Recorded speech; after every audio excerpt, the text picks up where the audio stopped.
Ladies and gentlemen, good day and welcome to Cyient Semiconductor conference call hosted by Cyient Ltd. As a reminder, all participant lines will be in the listen-only mode, and there will be an opportunity for you to ask questions after the presentation concludes. Should you need assistance during the conference call, please signal an operator by pressing star then zero on your touchtone phone. Please note that this conference is being recorded. I now hand the conference over to Mr. Krishna Bodanapu, Executive Vice Chairman and Managing Director from Cyient Ltd. Thank you, and over to you, Mr. Bodanapu. Thank you very much, and good afternoon, ladies and gentlemen. Along with me on this call are Mr. Srinivas Kulkarni, who is the CFO of Cyient, Mr. Suman Narayan, who is the CEO of Cyient Semiconductors, and Mrs. Ramya Mohan, who is the CFO of Cyient Semiconductors. I'm delighted to share an update on behalf of Cyient Semiconductors, since today is a significant day not just for Cyient but for India's semiconductor story. About a year ago, as you know, we carved out Cyient Semiconductors with a clear, ambitious mandate to become India's first and largest fabless semiconductor company, owning IP and delivering chips. In 12 months, we've moved fast. We've built strategic partnerships with global foundries, Navitas, and MIPS. We won the Semiconductor Complex of India Modernization Program, which is a landmark program for India's semiconductor self-sufficiency. And we made a very ambitious and defining acquisition of Kinetic technologies, which fundamentally shifted our model towards custom silicon and proprietary products. This is a products and IP company and an R&D play to create a sustainable and substantial moat for the future. And today, I'm proud to announce that Cyient Semiconductors has signed a definitive agreement for its first external funding round. A total of 300 crore rupees with equity valuation at 4,650 crores from EAAA Alternatives, who were formerly known as Edelweiss Alternatives. This is the first tranche of our fundraise. This is Cyient Semiconductor formally stepping out as an independent company with its own identity, with its own capital structure, and its own ambitious plan for growth. What was encouraging for me is over the last few months, we've had a lot of inbound interest from marquee investors, from global fronts, from strategic players, and we are delighted to sign this definitive agreement with EAAA, our first partner in this journey. Going forward, we will continue to partner with right partners who will add value beyond capital to us. Cyient is also committed to our original investment thesis of up to $100 million based on capital needs and context of our group companies. We believe this is a period where disciplined investment can create disproportionate value in the long term, particularly as the Indian semiconductor ecosystem grows into a strong, vibrant, globally sustainable player. As a growth stage semiconductor company, we will continue evaluating capital requirements based on market opportunities, product roadmap expansion, and strategic acquisitions. However, we will also remain disciplined on dilution and capital efficiency. I want to highlight three things. First, as I've said before, most experts concur that power is the single biggest bottleneck for data centers. While new power plants are coming up, they're not coming up fast enough, which means that optimization is the only way that we can generate enough power for the data centers. The share of power for data centers is going up from 2% in 2025 to 8% in 2030. We at Cyient Semiconductors are building power solutions to enable AI scale and accelerate faster. In order to create a differentiated solution here and win in this space, we need to accelerate our business quickly from a services-led model towards a product and IP-led semiconductor model. The second is that the market timing is exceptional. India's semiconductor mission is a national priority, which has government backing, policy trade tailwinds, and a growing demand base. We're not just riding the wave, we're building the infrastructure that makes the wave possible. And this just makes the timing ideal for a fundraise now. Lastly, and most importantly, we are early.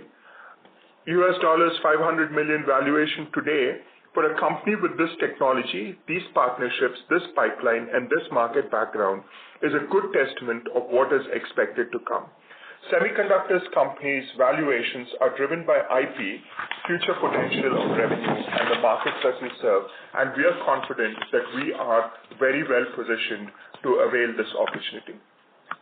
The capital that we are raising will directly go into R&D, lab infrastructure, and working capital to execute on our growth roadmap.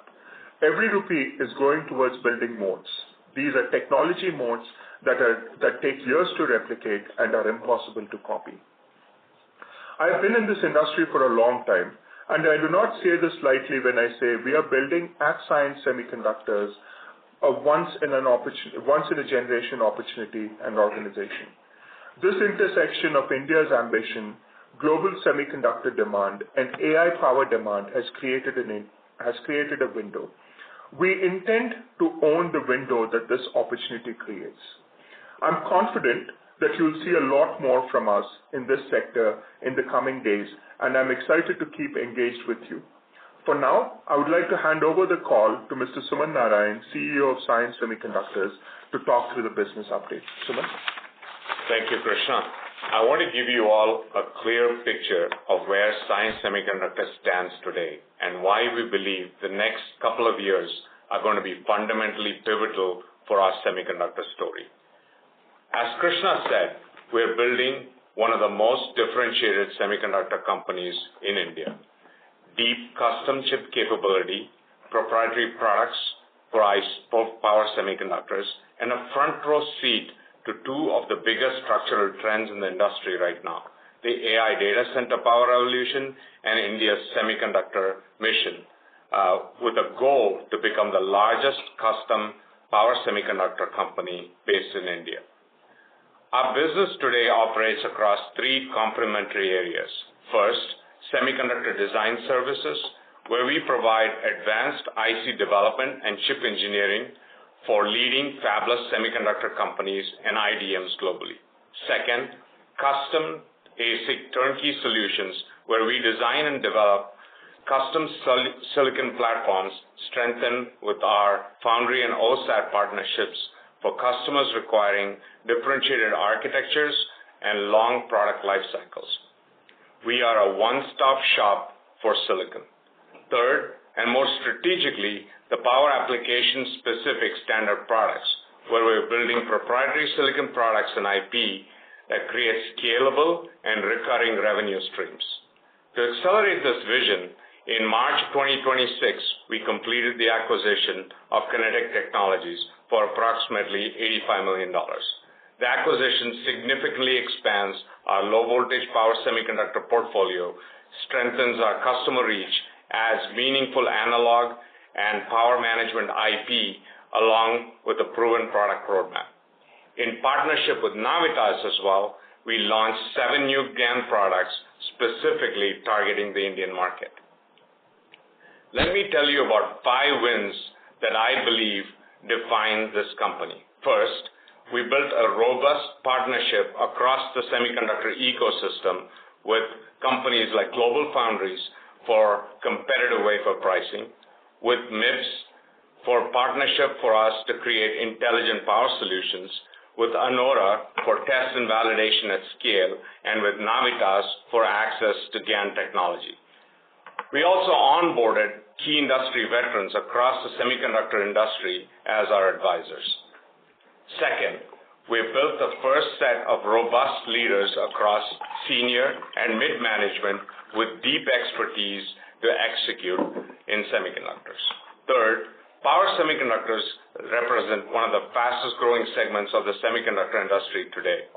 With our acquisition and internal investment in low and high voltage product strategies, we're positioning Cyient Semiconductors to participate in the addressable market opportunity of approximately $8.5 billion.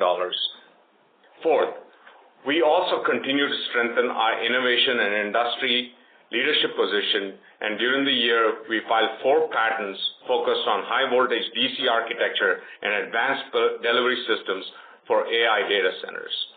Along with NVIDIA, Google, Meta, and other hyperscalers and infrastructure companies, we're also contributing members of the Open Compute Platforms, OCP, helping shape the next generation AI data center power architecture and infrastructure standards.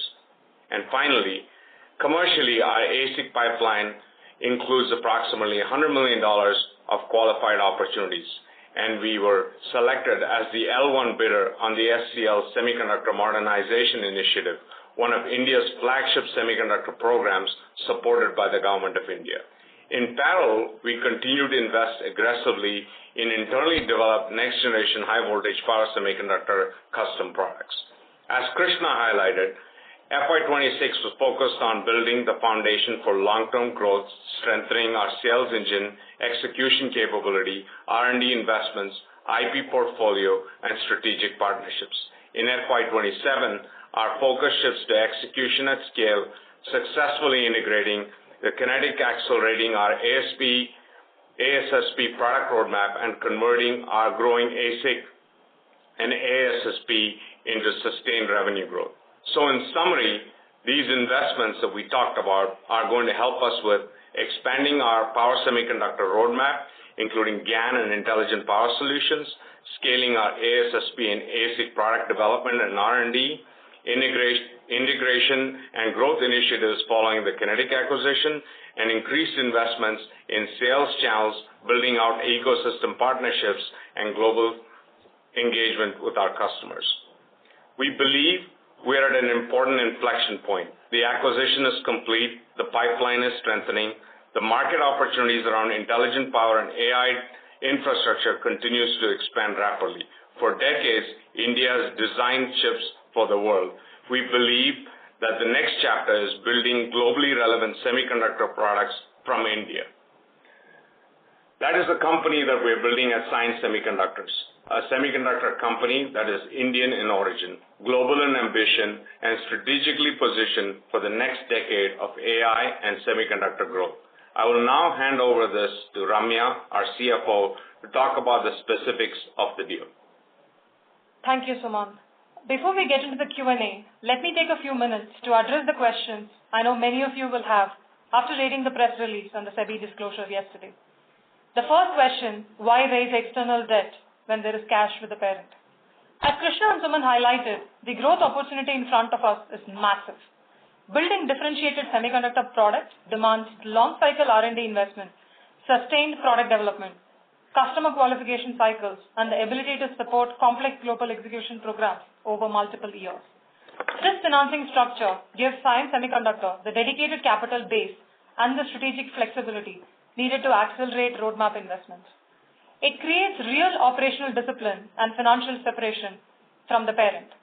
Our goal is to build Cyient Semiconductor as a standalone business with its own governance, its own accountability, and its own long-term optionality that includes potentially a future spin-off path. The second one being why debt financing and not equity financing. As Krishna mentioned when he was speaking, we had a lot of interest on the equity side. Multiple capital pools approached us, and those conversations are still ongoing. But we made a deliberate choice not to issue large amounts of equity at this stage to protect against dilution and preserve the shareholder value we are working to create. Debt at this stage was simply the more flexible instrument.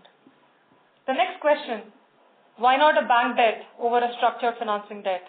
As we started evaluating our options, bank debt versus structured financing, it was clear that debt financing gave us the flexibility to manage the cash outlay, and we had the ability to bring in debt and equity together in a combined structure at a valuation we believe is right for the company at this phase of growth and transformation. And then the next question, the valuation of $500 million. There are three ways to think about the valuation of the round that we just raised. This valuation roughly works out to be 6 times revenue to 7 times revenue, depending on what revenue we consider, FY26 or FY27. The way to think about it is along these 3 lines. Trading comparables with global semiconductor companies. Most semiconductor companies today are trading anywhere between 5 to 15 times revenue, depending on their profile. These are the big names in the industry, and all of these are larger, low-growth, established companies. And if you look at smaller, high-growth companies, including our own partners, their trading multiples are much higher. Compared to those, the 6x revenue is extremely well aligned to the market. Comparing recent M&A transactions. If you look at some of the recent M&A transactions, again, publicly available information, the valuation paid is upwards of 10 times revenue. What is factored into the price in semiconductor valuation is not today's revenue, but today's IP and product roadmap, which will lead to tomorrow's revenue and moat. And lastly, the only listed company in India focused on services is trading at upwards of 7x after all the market corrections.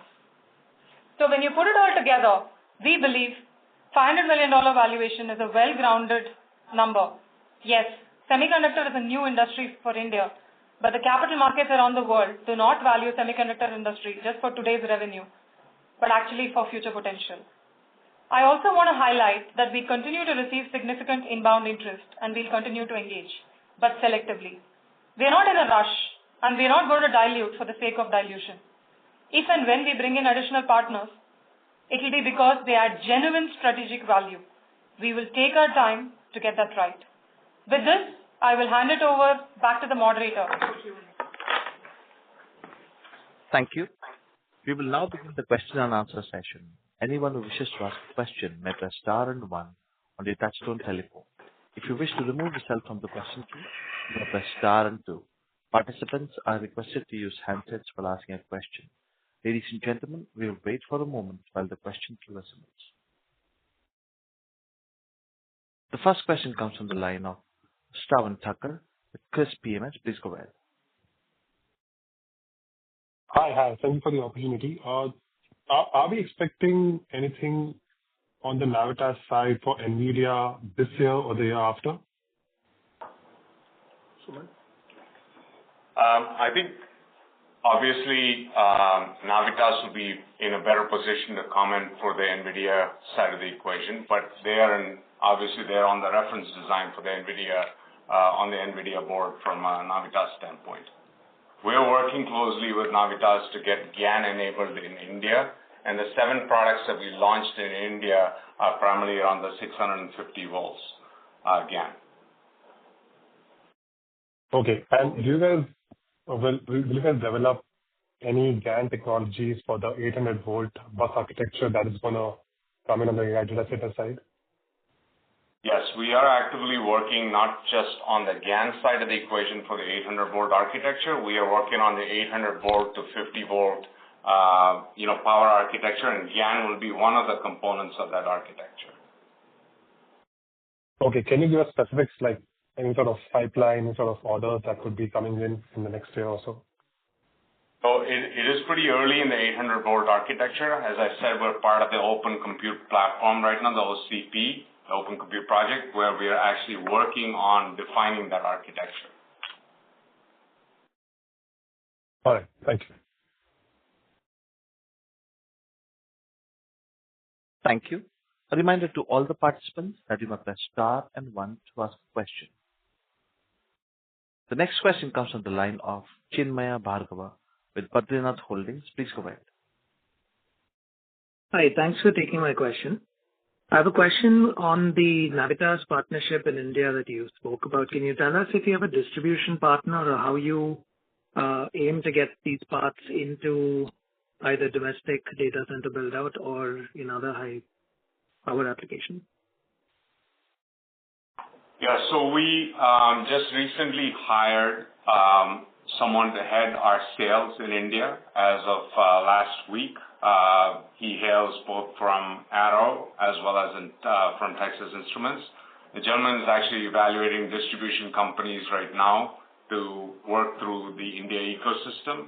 So we will have that solved in the next month or so from a distribution standpoint. Small follow-up on the pipeline that you said that has about $100 million. Could you talk about which end industry that's currently, how that's broken up? Yeah, so our ASIC and ASSP pipeline is usually targeting industrial and medical applications. That's where the bulk of our pipeline is based out of. Okay, thank you.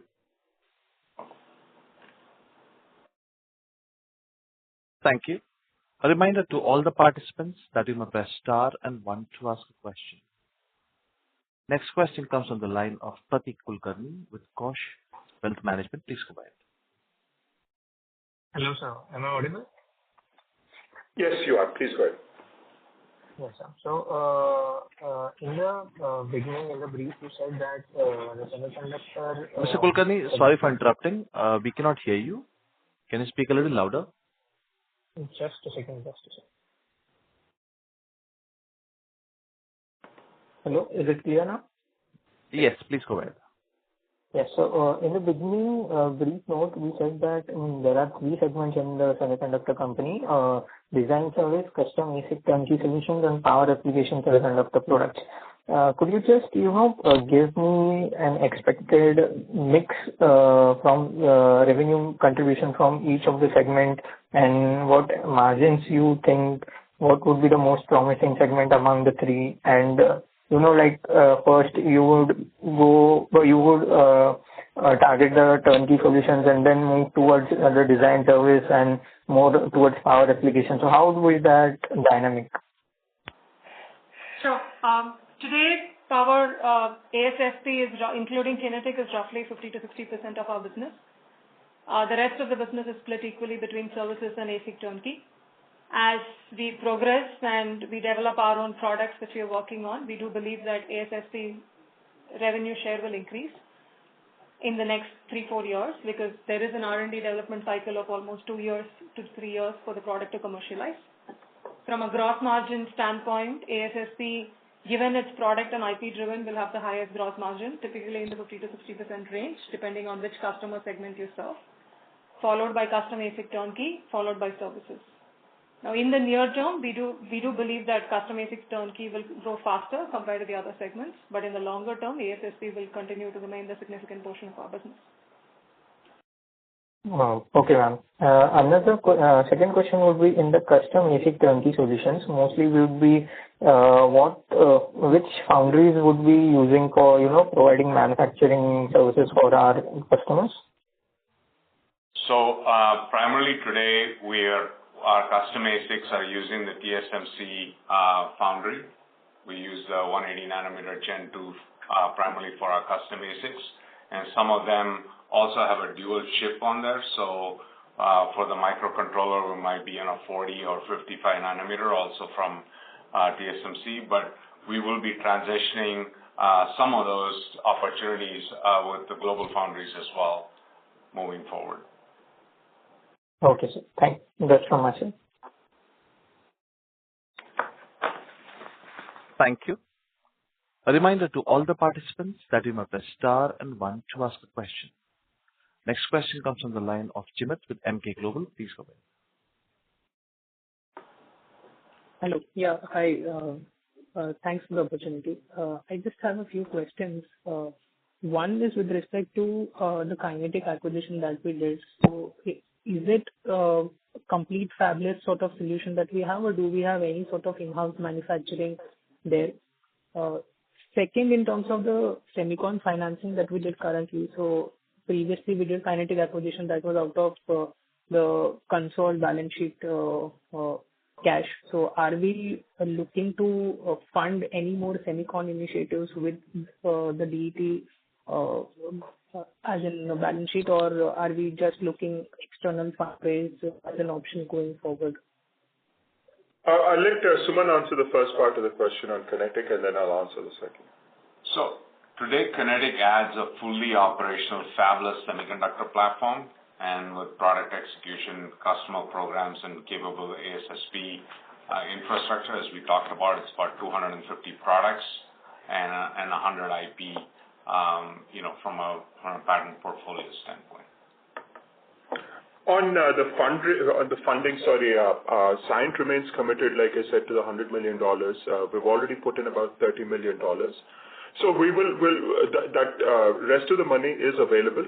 We'll just look at depending on what opportunities are available, what is the best use of capital, etc. We will definitely put in more funding if it comes to that. But we think that at this point, it is best that Cyient Semiconductor have its own capital structure, because if I may just draw a parallel to Cyient DLM, the way semiconductor business works is more like a DLM kind of a structure, where you do have a higher capital investment. You have design which takes upfront capital or upfront money, etc. So we think it's better that Cyient Semiconductor have its own independent capital structure with the kind of investors that want to participate in that capital structure, and we thought this was a good starting point. Therefore, we will take any decisions in that construct or in that, keeping that in mind. But if required, or not just if required, if it makes sense for Cyient, especially if there is something around design that Cyient would want to co-invest with Cyient Semiconductor, in that case, absolutely we would be willing, able to support with the rest of that 70 or so million that's available. Okay. Thank you for the answers. Just if I can squeeze in one follow-up question. So as far as I understand, the initial GaN portfolio that we have essentially targets around 650 volt applications. That includes AI DC power supplies that we have, and even USB laptop chargers, adapters, and those kind of other solutions. So I checked that the Navitas is actually exiting the low margin business, which is the consumer mobile end. So what are we kind of looking at in terms of our portfolio build up as we move ahead in the build out phase? If you can just share some broad thoughts on this. Yeah, actually, it's a good question. If you look at some of the adapters that we have, a lot of the adapters are starting to migrate to GaN, especially on the laptop side as well of the segment. So that does use a lot of the 650 volt. So I think over time, what we will see the migration to with the higher voltage and 800 volt class architectures, as well is the higher density power supplies, the AI infrastructure power delivery, industrial and intelligent power solutions. So it'll be a higher margin differentiated power semiconductor solutions as we kind of partner closely with Navitas.